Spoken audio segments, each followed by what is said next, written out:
Welcome, everyone. This is an open door, and I am Cindy. And today we get to discuss some teaching by the name of the teacher's name is Iain McGilchrist. I had to look it up.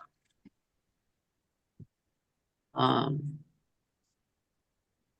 and I have a song I'm going to play in a minute. But first, um, the very end, I'm going to begin at the very end. I do have some notes. The very end, he posed a question. He said, "What is our role of being here as persons?" And it like hit me because that was one of the key things we were talking about in with Rupert Spira last week. I think it was last week, the week before when we were doing Rupert. Um, and so I wanted to begin at the end. What is our role of being here as persons?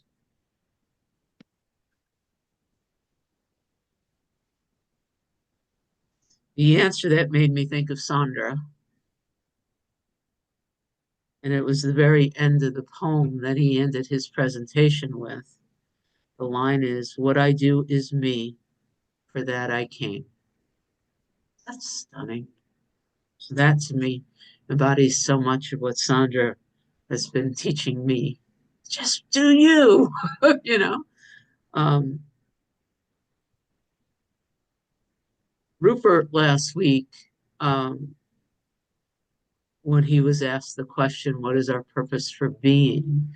The way it came to me, it was Rupert last week, I think, to embody our divine nature and then to extend it into the world, which also really, really works for me as a Cindy personality. If you ask me why am I here, to answer it in such a way to embody divine love so that I can be part of what extends it into the world just feels extraordinary to me.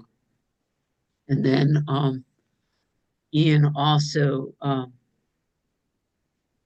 he was an interesting mix of philosopher and psychiatrist and scientist and poet. My love for my loved one is as broad as the heavens and as deep as the ocean. And I'm gonna, now that Barbie is here, I feel comfortable playing the song because when I hit pause, someone has to remember to get me to start it again. But that's such a beautiful reminder that we've never left our source, right? And we have access to divine love. The song that I watched The Voice, and I am not ashamed. And one of the participants in an episode I watched yesterday did his rendition of this song, but it brought me back, and I'm playing the original. Um,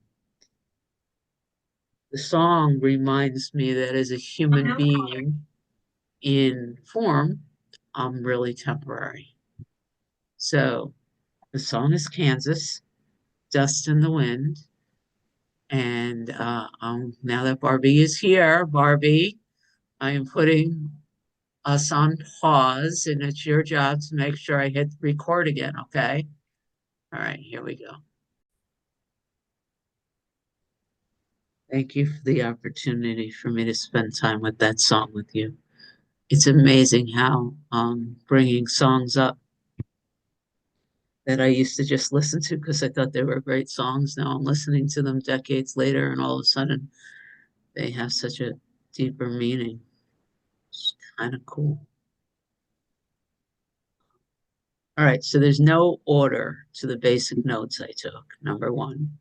And number two, unlike some other weeks, I am inviting interruption, exchange, conversation from the first moment. Um,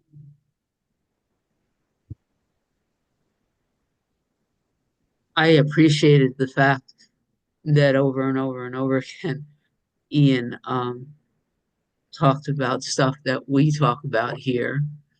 And then he invested real energy in disputing other theories. And then where he arrived to his belief, well, seemed to relate very much to something that feels good to me. So what's interesting just in my current way of being, and again, I have a I have a chemistry degree, I have an engineering degree, science and proofs used to be very, very important to me. And there was just this general sense as he was going through that practice, um, that I needed to accept that there is a direct experience here of things that he's working very hard to prove. And so I was watching some of that from a different perspective. And I'm very, very, very grateful for all the work we're doing here now. There's no specific order. Actually, it's out of order, my notes. The first, and it's fun. I mentioned it in a meeting earlier this week, but I love the clarity of this statement. The world is round. Let's just accept that's true. We're human beings and we're hanging out on a round world. You know, we can go out to space and take a look and we see that it's round. But when I'm standing here in my apartment, ground is flat. The statement that he made, and I wrote it down because I loved the way he put it. He said, the illusion of flatness is due to my point of view. And I've really been sitting with that. And it fits so clearly in my understanding of, the Donald Hoffman virtual headset, but on a narrower way, just it's an acceptance that if the only thing that I am going to believe as true is what I can prove with my physical perception, I'm accepting that my physical perception, because of what it is, by definition, is going to be faulty and it's going to provide me with a very limited point of view.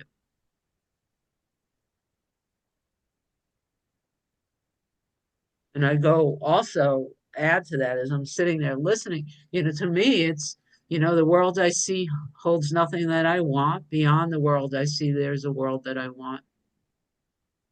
I can't see two worlds. There's that too. There's just this sense of, and right now I'm even feeling just a little bit of disorientation. It's an acceptance that what I see with my physical eyes is a product of the human biological functioning and my current level of consciousness and what I've been programmed to see.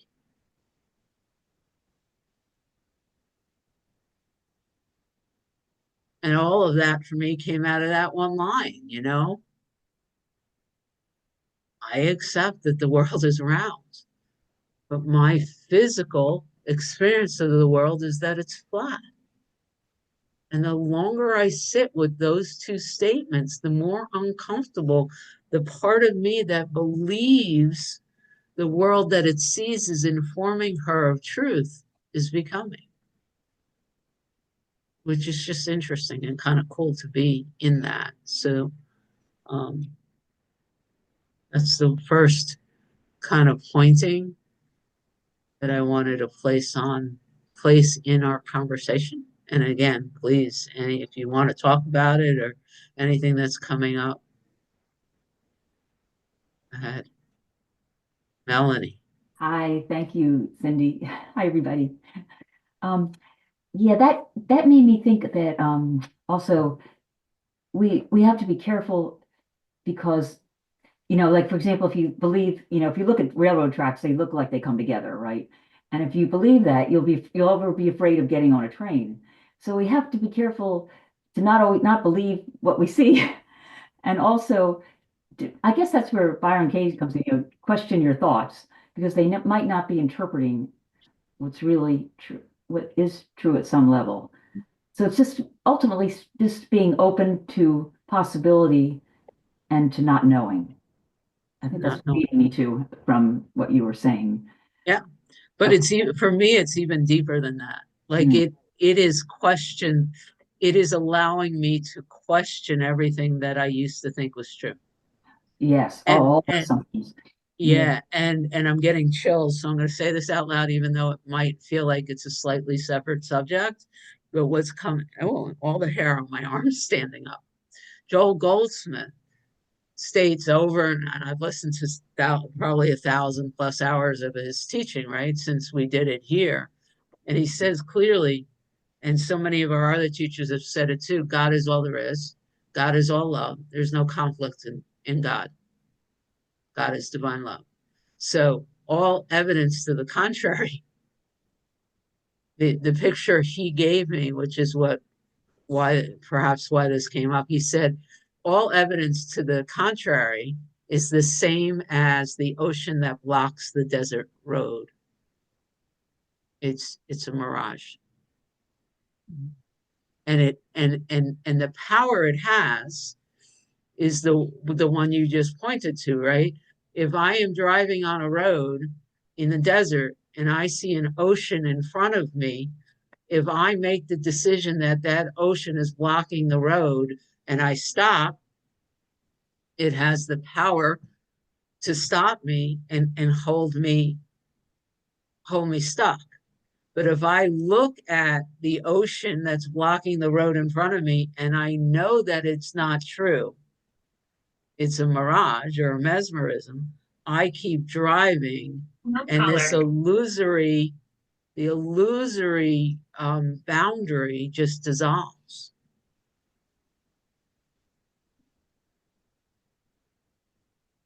Anybody else want to know what Amy's considering as she's taking all this in? Because she's like, Let Dave let Dave go. okay, hey, David. Well, okay, when you were talking about that, one of the things is like I'll see it when I believe it. And that's, I think maybe that's what you were talking about. And then you were referring to in the mirage when you're driving down the road and it causes you to stop. But there's also, what if the mirage is real? What if it isn't a mirage?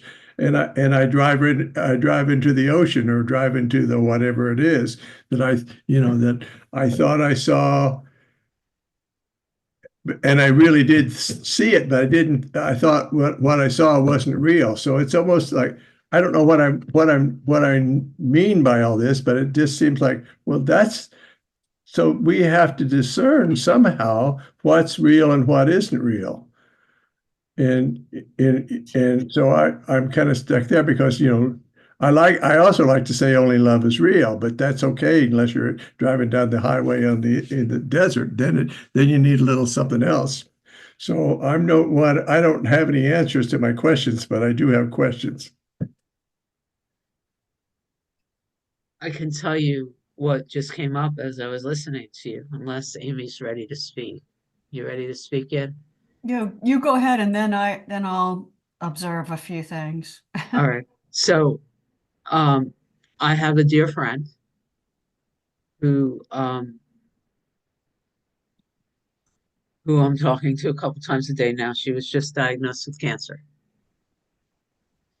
and I spoke to her a couple hours ago, and um, she was calling me with a whole bunch of fears. Like she was just diagnosed, right? So there's a whole series of tests that stand between her and the next step. So um, we begin with, well, what needs to happen in the world? And so the first question is, Has all the appointments been made? Are you doing everything that you feel guided to do? Do you have this? Yes, yes, yes, yes, yes. And this fear wakes me, it woke me up. So the fear is not pointing to anything. All the fear is doing at this point is feeding fear, right? It's anxiety without anything to stick with. So she's taking all the steps in the world. But the thing is, when we hold the fear cycle in the peaceful space together, she has these waves of bliss come over her. And she knows one way or another she's going to be okay. And we've essentially separated the fear-based mind from what's going on in the world. And it's my understanding based on my current practice that they fear catastrophizing future life is going to suck, and what if this happens, part of the mind is no longer necessary. It's not what keeps us safe. It doesn't The fear-based mind doesn't keep us from falling off the cliff. There's another intelligence that tells us what appointments to make and where to go and what treatments or how to keep the money in the bank. And that is a much quieter, much more logical, much more, this is just the next thing we do. But anything that's tinted with fear, anxiety, catastrophizing the future, that's part of the illusory world and the fear-based system that wants to keep us separate from the divine. Anyway, that's what came up when you asked that question. What comes up for me, and I can, I'm laughing here when I say this, but I'm blaming you, Cindy, because you introduced us to Tony Parsons. So I got his book, and I've been doing a lot of playing with his way of teaching, which is just that there's just no person here. Every single thing it's just source. Everything, every single thing. And I've been working, I'm saying that word, but I have been really trying to allow the boundaries between myself and what is around me to soften as much as I can. And Parsons says that even self-inquiry is useless because who's doing the inquiry? You know? And so in anything that we do, the question, who's perceiving is, it's a good question, but the answer is always source is perceiving itself. I'll get it, Barbara. I'll get the book. I'll bring it down. So that is in direct contrast to all of the mind work that this gentleman was doing, trying to explain everything. And I just found, you used the word a little bit ago, disorienting. And that's kind of how the video made me feel. It was a little bit disorienting. And it was kind of like, it's fine that he wants to do that and he wants to explore all that, and that's great, go for it, But my interest is, that just seems like so much diversion. And my interest really is in just really softening the separation between everything that arises in my purview, in my little kingdom here, and me. There's no me, really dissolving the personality. Like, who is this being that thinks she's Amy. Who is that? Even while, it's fun to get up and put a dress on and, comb your hair and do all that stuff. It's still just, it's fun, but it's just beingness, being itself, doing it. And it came to me watching him like, and this is my own sexism coming up here, but if every woman had to read a manual on how to produce another human being inside her body before she could give birth, there wouldn't be any people, It just happens. It happens, So that's kind of where I am. Love us. Thank you, Cindy. And just well, because I'm inspired to say that Tony Parsons came as a recommendation from Richard. I needed to say his name at least once in every meeting. I And just where the do hell that. is he? That man just He drops in hasn't whenever changed he his feels like he it. hasn't changed his life yet, so he can come on Thursdays.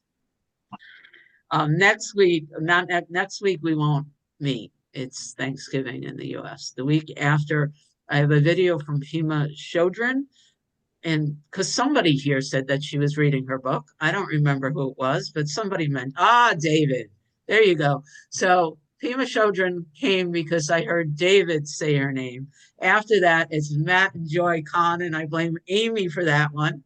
And the week after that, it's David White, and that's on Kendall. So literally what I am doing is listening to the community and then pulling the teachers that arise from that.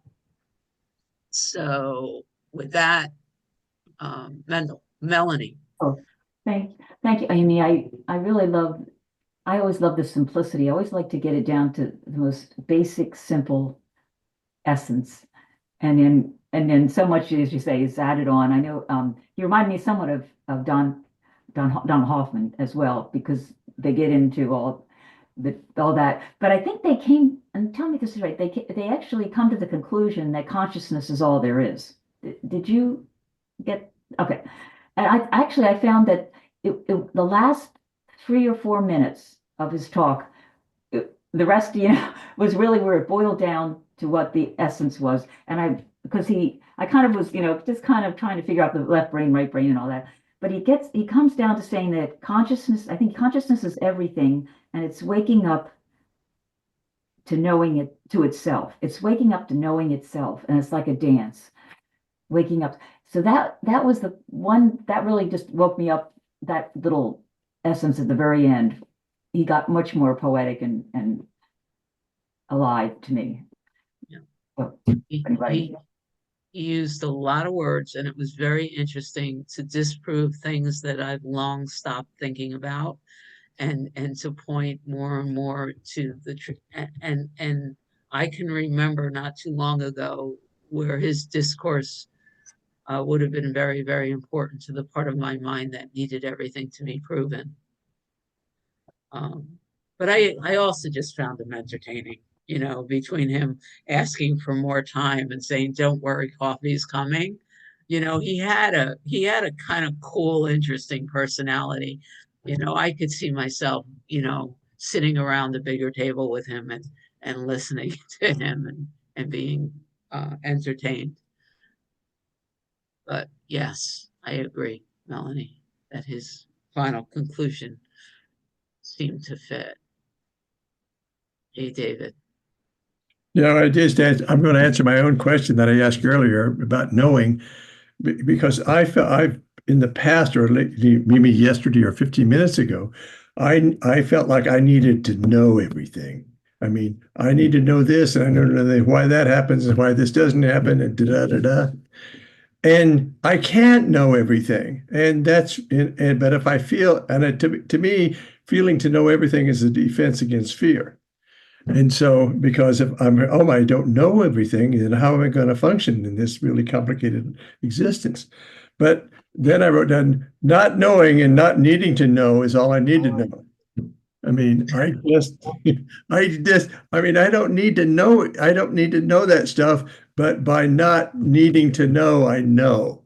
And so if you don't, nobody has to worry about answering my questions, because if I just wait a while and the answer will come to me, because the answers are always around, always floating around, just waiting for me to open up and allow them to come in. So I'll try to be quiet the rest of the session. Please don't do that. If something comes up and you'd like to share, like this idea of saying no to that just doesn't feel. I want to know what you have to share, Dave. Okay. If you're writing a poem or there's something else coming up, please don't say, "Oh, I already used my 350 words this hour. I got to save it for later." I'm trying to write a snarky poem today, and I just can't. Because I was reading, I can't remember who I was reading. One of those snarky 1930s women writers, and like Virginia Woolf or somebody like that. And I go, oh, I wish I could write stuff like that. So I'm going to try to write some snarky thing. We'll see what happens. Hey, Sandra. The light's blinding me here. So, Cindy, you've trained me well. I'm going to talk as long as I want and as often as I want.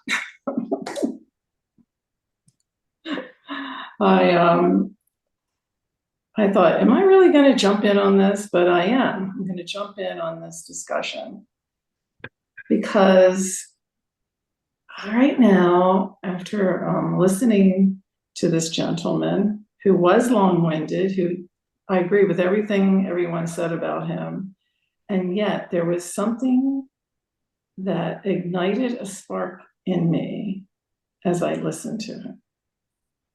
And I feel that energy coming through. And it will probably, I'll make a stab at trying to explain what it was. I don't know exactly what it was or is, but I put I took lots of notes and I put little hearts by some of the things he said, and I think they might tie together. The first heart was when he said something about our brains help to sculpt consciousness. Yep. And he used the idea of Michelangelo and the David and how it emerged from the stone. And the next little heart was, attention is a moral act. That one grabbed me. Then, this one really grabbed me. That consciousness is all this potential, and there's no distinct separate parts, but somehow the separate parts enhance the whole. And then here's what he said about it. We midwife the world into existence. That one grabbed me too. Resistance. Whole section on resistance. And I was thinking of the caterpillar in the cocoon working its way out and then flying, how resistance is so important to creativity. Observation changes the nature of matter. That comes from quantum physics. So all that stuff, all of it touched me deeply. And it might be just mind candy. It might be that. Because I agree with Amy that it's very simple and that the knowing and the just being is the most important aspect of life right now for me, and not having to try to figure it out. And yet, these words that he said, just like the words of a poem can hit you in a way that you may not be able to know why it hits you in that way, but these words hit me because there's this experiential knowing that, well, yes, I'm not an individual personality, I'm everything. There's something about the individuated experience that consciousness is experiencing through me, with me, that is not to be denied at all. It's not to be denied, it's not to be separated from.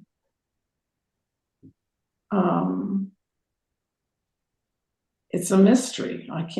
I don't know how it all works, but somehow it all works together for me to know myself as consciousness, as awareness. And it brings joy. It brings love. It's not so impersonal that I don't experience these amazing aspects of life that I cherish. So, I don't know. We So can midwife, I ask a question? we midwife the world into existence. Wow. Yeah. I mean, I remember, just one more thing. I remember when somebody gave me an article in quantum physics. By the way, physics is the only course I ever failed. But anyway, this article on quantum physics, when they showed me this study where just the act of me looking at that chair, and they put that chair under some kind of high frequency sensor, it changes the molecules moving around in the chair because I'm looking at it. So we know this in people too. We know you're sitting at a stoplight and you feel somebody looking at you. You look over and there's somebody looking at you. So these forms have the power of the universe in them.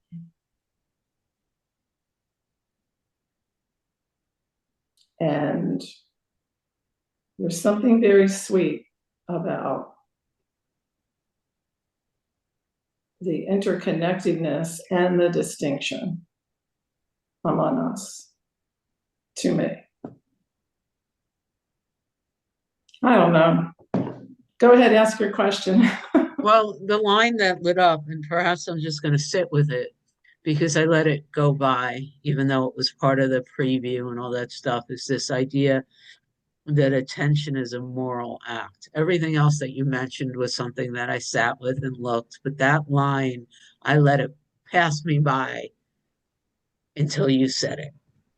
And so I don't know if you want to say more about just that one line or if I'm just meant to take it with me and walk around, but It penetrated. It penetrated. I walk by a strange bad, I think I've told this anecdote already. on the internet, Somebody's, on social media. okay, so I have a very distinct memory, and I apologize if you've heard it before. Right after all the hoopla about Black Lives Matter, and I'm walking into a store through the doors, and there are these two black guys coming towards me.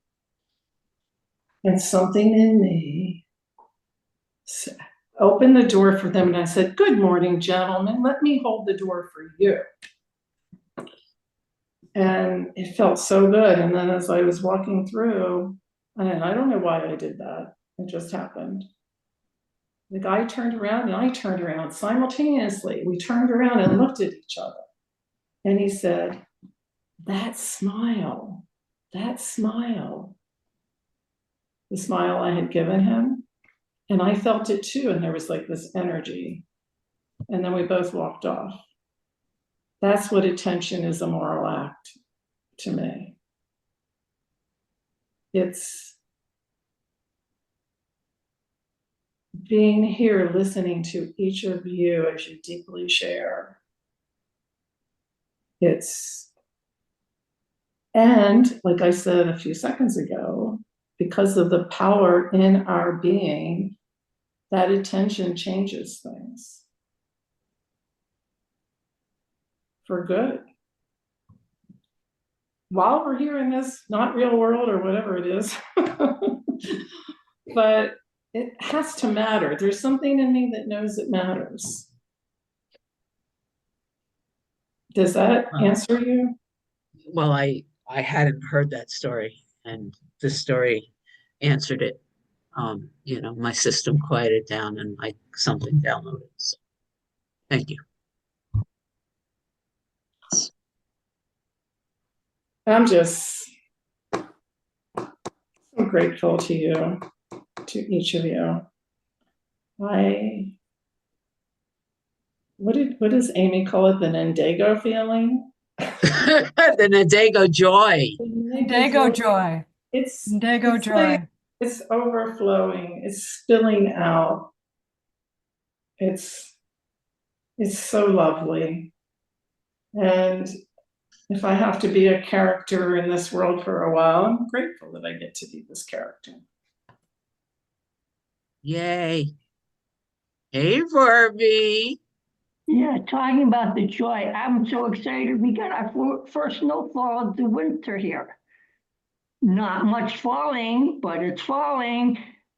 And I'm singing my song to my husband, I'm dreaming of a white Christmas. And then I'm serenading him with the dust and the wind. I mean, that's it. But getting back to the video, it was very dry and boring for me.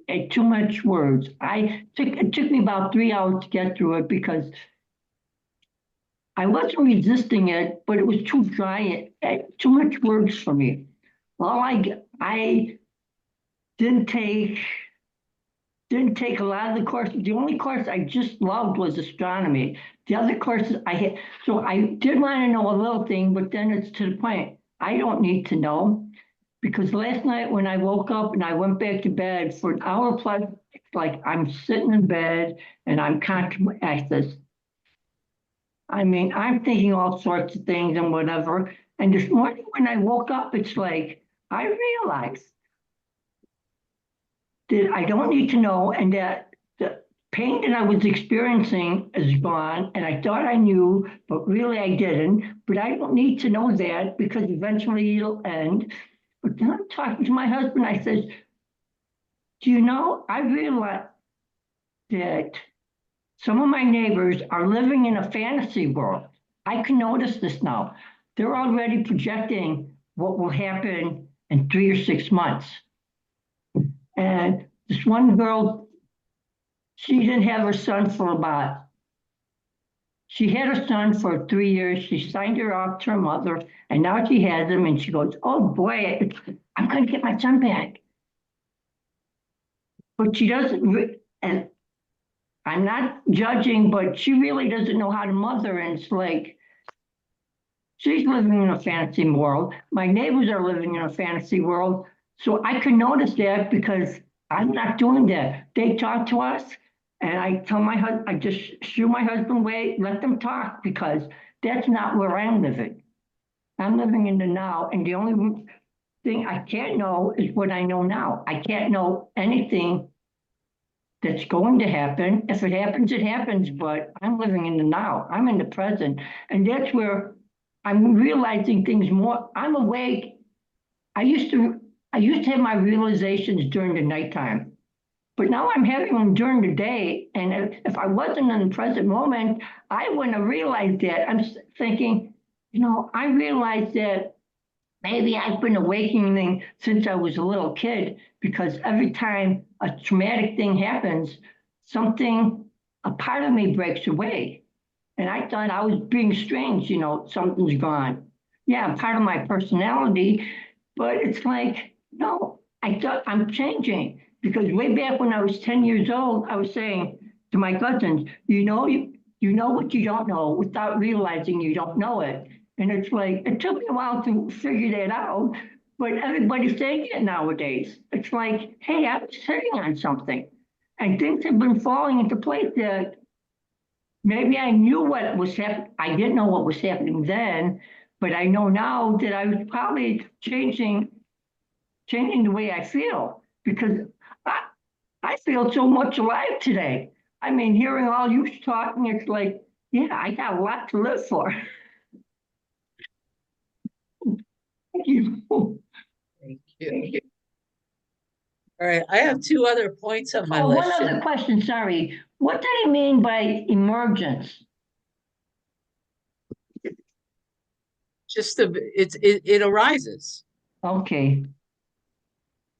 That's all I need to know. Thank you. You're welcome. Hey, Amy. Hey there, Barbara. I just, I don't know. There are no words. I just love the way you are emerging. You have emerged in front of our eyes over the past year and a half. Just emerged. You used to never say anything. And then you started talking a little bit. And now you're just like, you're just so full of energy, of life force energy. I can feel it from the room. It's Sorry, I amazing. can't shut up anymore. Let it come. Let it come. I just wanted to say that I think Tony Parsons, this is the book. All there is. Yep. I would call him a radical non-dualist. Because he is really radical. But I just wanted to just say something that I put in the chat. I love this little English example that he says, when separation takes place, which it never does, the I thought comes along and like a cuckoo bird lands in the nest and sits on present awareness. And from then on, me thinks it's the entirety of the universe. I think what Parsons is really getting at is don't even go with the I thought. And in the next thing David, the mind is already oneness. Awakening isn't brought about. It's never not been. Nothing can bring it about. And once it's seen that nothing can bring it about, then there's a letting go. Your mind wants to find intention that will move it toward somewhere else. It wants to believe in purpose in order to avoid oneness. That is a sentence worth thinking about. It wants to believe in purpose, like there's some awakening that needs to happen. Or there is some I thought that's really the truest I thought, in order to avoid just being one. And that's why I say this radical non-duality is just get to the oneness, just get there and be it. It doesn't matter a rat's patoot whether the friggin' mirage is a mirage or not. Just go for it. Just keep driving. Keep driving. It's all yours, Dave. Well, I was just thinking about, I wrote down before Amy started talking about, I was thinking about what she was going to say, I guess. I wrote down before there was, what is? And then I put what was there? And then I answered that question by myself too. There never was a was. There only is an is. I don't know if that makes any sense to anybody else, but it does to me. Feels very Dr. Seuss-like. I think I'm whatever, I'm becoming Dr. Seuss. I'm streaming Dr. Seuss. There you go. All right, two other points. The first one, again, not really in order. He had a whole section on reconciling matter and consciousness. This is one of those moments where he spends a lot of words. And then what he said that his belief was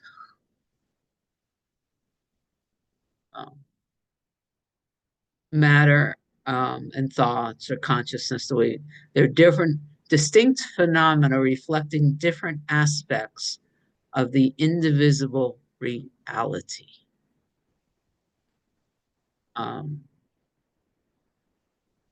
My little note around this is like a little winky face with duh. How many of our philosophy, how much have we spent time with lately saying thoughts are another version of an object, a thought, an object, a construct. They're all different aspects of the same thing. And as soon as you have that me, not me, here, not here, now, not now aspect to the reality, and you're thinking, as soon as you're thinking, you're creating that subject object kind of relationship that is the definition of duality, right? That there's a subject, there's a me seeing something that's not me. And so knowing, believing somehow that all there is Supreme Brahma, I'm still in my Vasista yoga, or all is thought, or Joel Goldsmith calls it the infinite invisible, which I adore. When I can look, there's a audio that I've listened to a couple of times where he says you have a favorite tree outside your window, and if you enjoy the manifestation of that tree without ever forgetting that it's the infinite invisible, you can be in love in the experience of being one with that tree. And if that tree is cut down, you're in love with the next thing the infinite invisible manifests, or just the relaxation of the infinite invisible.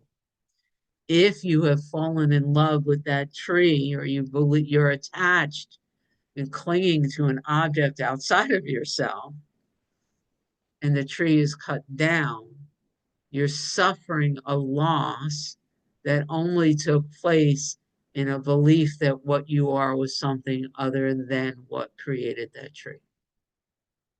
So he calls it the infinite invisible. Our friend Iain spent a lot of time proving that all is the infinite, different facets or aspects of the infinite invisible. So kind of felt to put that um, put that out here. The other thing, which I'm still sitting with, because I know in his talk he pointed to the brain being like Michelangelo's David. I actually, where it brings me are all these, we've had these conversations where everything is the infinite invisible, and everything we could ever want to know is available to us at all times. We've had this conversation, and literally I'm going right back right now to the I remember Amy leading it in a training wheels or something, and then we had, I think, I can see his face. We had a Finding Truth, and they both pointed to the Native Americans not being able to see the tall ships because until the shaman was able to believe something he couldn't see, and then all that stuff. So my sense of this brain as a sculptor isn't quite as loving as Michelangelo's David, because the way it landed for me and the way it's landing for me is that I am a wave in infinite consciousness. I've never left my source, blah, blah, blah, blah, blah. And having an experience right now as a separate self. And how does that happen? Well, the infinite invisible is filtering through this sense of a separate self, and the brain is helping to create an illusory sense of separation. It is it's like the electric company that has to step down the power going through the electric lines so that this system can have an experience. So it's both, and I'm aware of the fact that in many ways this brain and this system is creating a story that I'm something other than fully connected to the infinite invisible.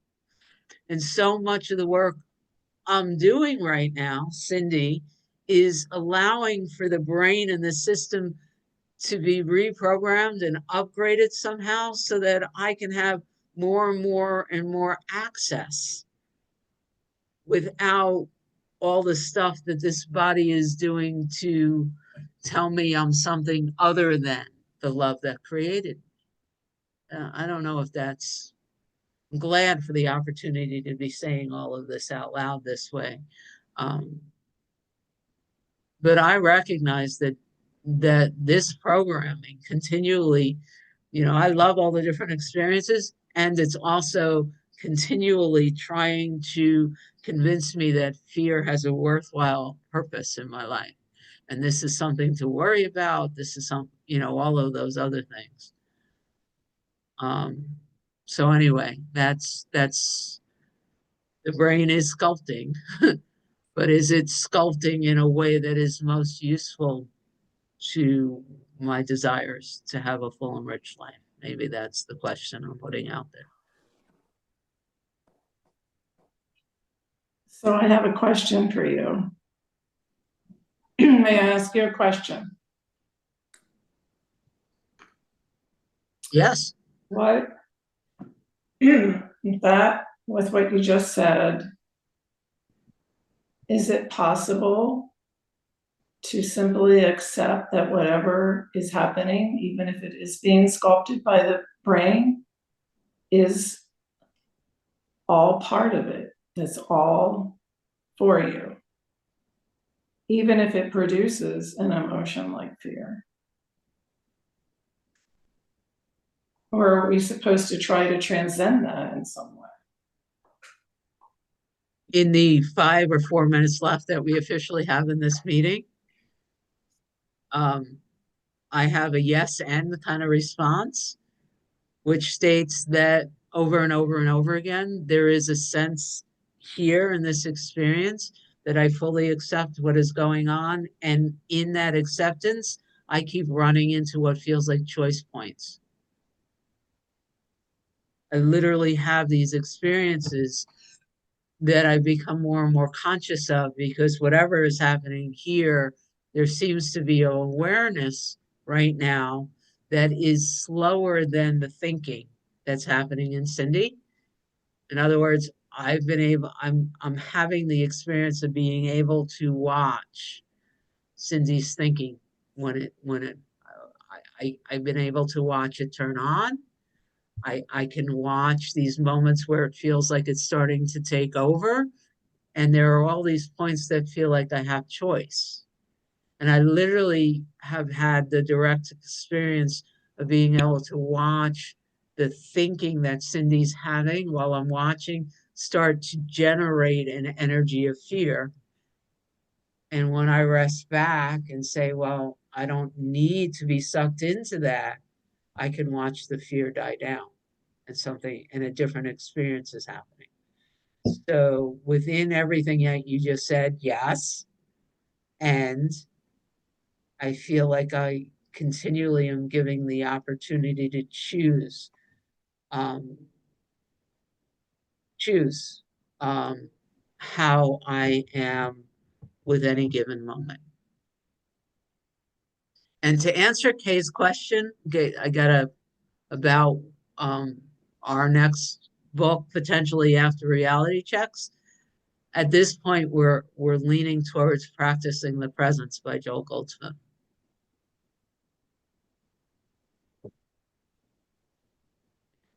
Does that make sense, Sandra? Yes. And one of the things that he said that also intrigued me was that two opposites can be true. I forget exactly how he said it. A thing and its opposite are true. He had the little sculpture where it looked like yes on one side and no on. Oh, wasn't that cool? Yeah, and and then I was listening to Jan Fraser this morning, and she was trying to explain free will. So this comes together, but when you were talking about you come to choice points, I don't know the answer to this, but what if choice and no choice are both true?